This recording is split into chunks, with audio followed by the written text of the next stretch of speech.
રાજ્યમાં લાગુ અશાંત ધારાને રદ કરવાની માંગ સાથે જે વ્યક્તિએ હાઈકોર્ટમાં પિટિશન કરી હતી તે જ વ્યક્તિએ હવે અશાંત ધારાની જોગવાઈઓની અમલવારી થવી જોઈએ તે પ્રકારની માંગ સાથે ગુજરાત હાઈકોર્ટમાં પિટિશન કરી છે।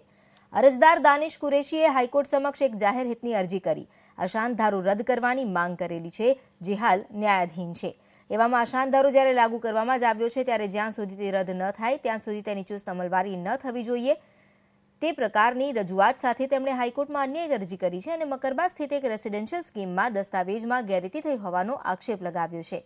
પોલીસ કમિશનરે અશાંત ધારા હેઠળ અહીં મંજૂરી આપી શકાય નહીં તેવો અભિપ્રાય આપ્યો હોય ત્યારે કલેક્ટર કચેરીમાંથી મંજૂરી આપી દેવામાં આવે તે વ્યાજબી નહીં હોવાની રજૂઆત અરજદારે કરી છે।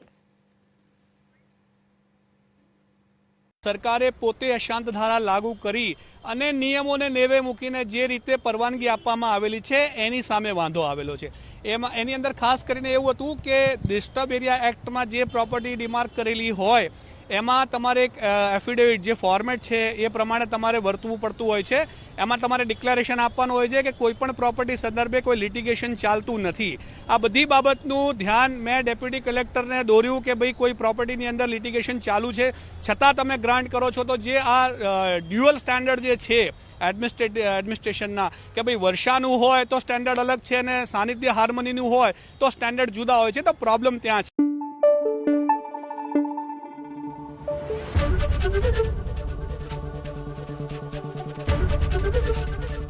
एबीपी अस्मिता, गुजरातनी अस्मिता।